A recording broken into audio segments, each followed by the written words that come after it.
যে আমরা দুজনেই কিন্তু ইনকাউন্টারের শিকার হয়েছিলাম, প্লাস আয়না ঘরের হয়তো এক ঝলক দেখে এসেছি যে আরে বেটা 20-30 দিন যখন হ্যান্ডকাপ লাগাইয়া পিছনে ফালাইয়া যেমন ঘুমাইতেও পারবো না, পাও মেলতে পারবো না, পায়খানা প্রস্রাব ঠিক মতো করতে পারবো না, তখন একটা গালিও দেয়, মানে অশ্রাব্য ভাষায় গালি দিয়েও বলেছিল, তখন বুঝবো। দেখেন, আমরা যারা সমাজ সচেতনতামূলক কাজ করি, বিশেষ করে যারা দেশের বাইরে থেকে দেখবেন রাজনৈতিক সচেতনতামূলক অনুষ্ঠানগুলো করে, বিশেষ করে মানে কনক সরোয়ার, পিনাকি ভট্টাচার্য, আরো বেশ কয়েকজন আছেন, ইলিয়াস হোসেন, এরকম আরো দুই একজন আছেন যারা দেশের বাইরে থেকে রাজনৈতিক সচেতনতা অনুষ্ঠান করেন, এবং এরা কিন্তু লাগাতার ভাবে তাদের পোর্টালগুলোতে রাজনৈতিক প্রতিবাদ করেছে। কিন্তু আমরা দেশের ভিতরে যারা ছিলাম, যারা রাজনৈতিক সৈনিক, রাজপথের সৈনিক, তারা কিন্তু সব সময় রাজপথে সোচ্চার ছিলেন এবং রাজনৈতিকভাবে তাদের দলগুলোকে সাজাইছেন, গুছিয়েছেন, হামলা মামলা এবং মারধরের শিকার হয়েছেন। তো তখনই কিন্তু আমরা শুনেছি যে অনেকেই গুম হয়ে যাচ্ছে, বিশেষ করে বিএনপি নেতা ইলিয়াস হোসেনের ঘটনাটি খুব চাউর হয়েছিল যে উনি গুম হয়ে যাওয়ার পরে তারপরে হচ্ছে গিয়ে একটি সংগঠনও হয়েছে তাদেরকে নিয়ে, যারা গুম হয়েছেন তার কাউন্টার একটি সংগঠনও বানিয়েছিলেন আওয়ামী লীগ। তো সেই মুহূর্তে আসলে ওইটার সম্পর্কে ততটা অভিজ্ঞতা ছিল না, কিন্তু ধোঁয়াশা কুয়াশা অনেক কথাই আমরা শুনতাম। তেমনি ভাবে ঢাকা 17-তে হিরো আলমকে দাঁড় করানো ছিল অ্যাজ এ মানসিকভাবে বলেন আর যেভাবে বলেন আমার একটা সামাজিক প্রতিবাদ। যেহেতু আমি সব ক্ষেত্রে প্রতিবাদ করি, সো দ্যাট প্রতিবাদ করার একটা তো মাধ্যম দরকার। হিরো আলম একটা, আপনারা জানেন, সাহসী ছেলে।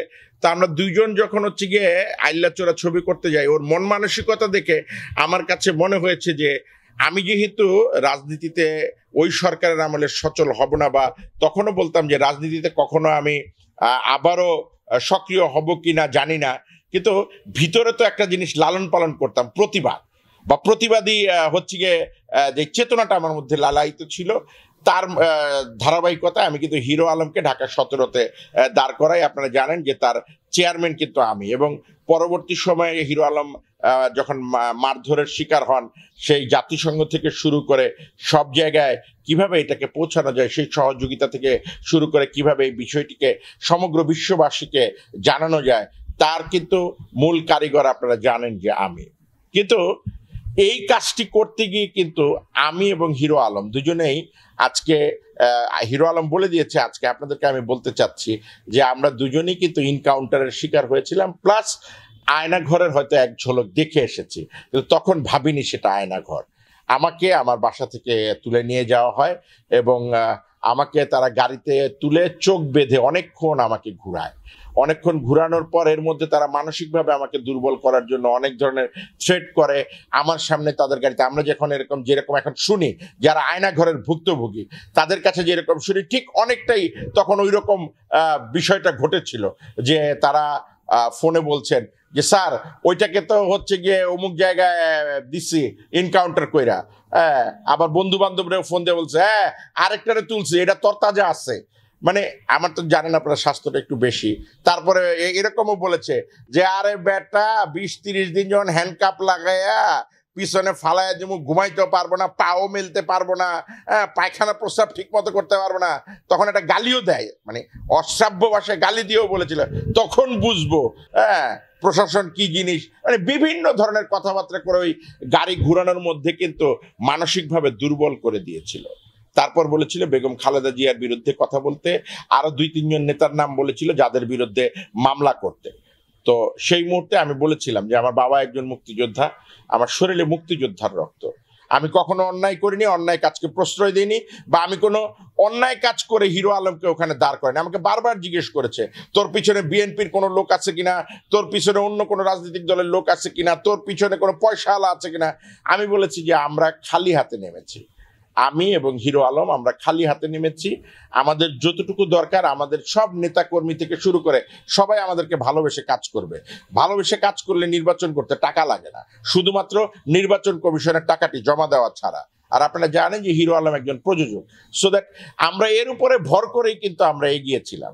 তো সেখান থেকে তারা আমাকে হিরো আলমের সেখানে নিয়ে যায়, বাসায় ওর অফিসের নিচে, তারপর হিরো আলমকে গিয়ে থ্রেট করে, হিরো আলমকে শুনিয়ে শুনিয়ে তারা হচ্ছে গিয়ে বলে যে স্যার মোটাটারে তো ধরে নিয়ে আসছি, হ্যাঁ ওইটা তো দিতে রাজি হয় না, ওইটাটা ইনকাউন্টার দিয়ে দিব, মোটাটারে ধরে নিয়ে আসছি, ওইটা তো দিতে রাজি হয় না, আলমও দিতে রাজি হয় না, কি করব?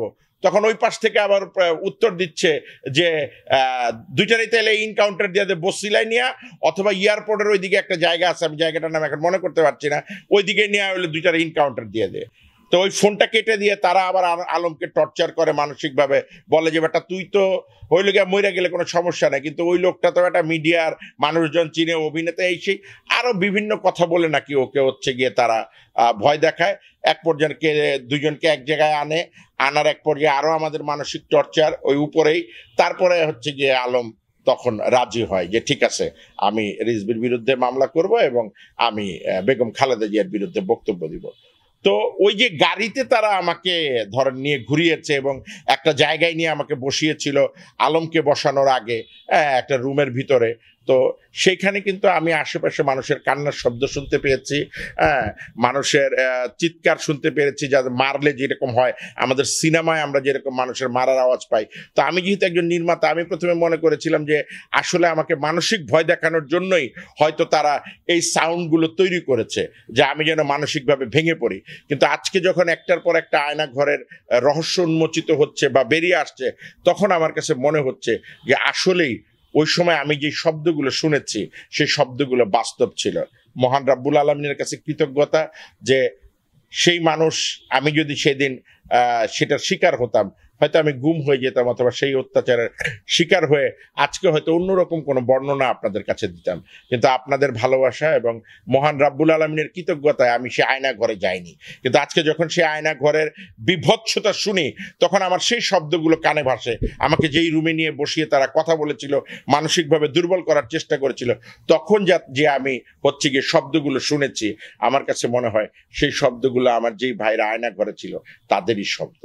তো এই ব্যাপারগুলোর পাশাপাশি আমরা মাঝে মাঝে গোয়েন্দা সংস্থার নজরদারিতে যে ছিলাম, আমি এবং হিরো আলম তো যেতই আপনারা জানেন যে অনেকেই মনে করতো সে যাচ্ছে বিচার দিতে বা বিভিন্নভাবে। তো আমরা টেকনিক্যালি অনেক কিছু অবলম্বন করতাম আর কি, যে এক একবার এক এক উসিলায় যখন সাংবাদিকরা জানতো, আমরা ওইটাকে অন্যদিকে নিয়ে যেতাম, বা আমি ব্যক্তিগতভাবে কখনোই কাউকে জানিয়ে, যেহেতু আমার উপরে এত গণমাধ্যম কর্মীরা ফোকাস ছিল না, আমি আমার মতো করে গিয়ে তাদের সাথে কথা বলে আসতাম বা হাজিরা দিতাম, বা আমার মোবাইল তারা মাঝে মাঝেই চেক করতো। তারা আসতো আমার বাসার সামনে এসে আমার মোবাইলটা চেক করতো, অনেক সময় তাদের ওখানে নিয়ে গিয়ে পুরো মোবাইল 1.5-2 ঘন্টার জন্য নিয়ে যেত এবং চেক করতো যে কারোর সাথে আমার কোনো সম্পৃক্ততা আছে কিনা।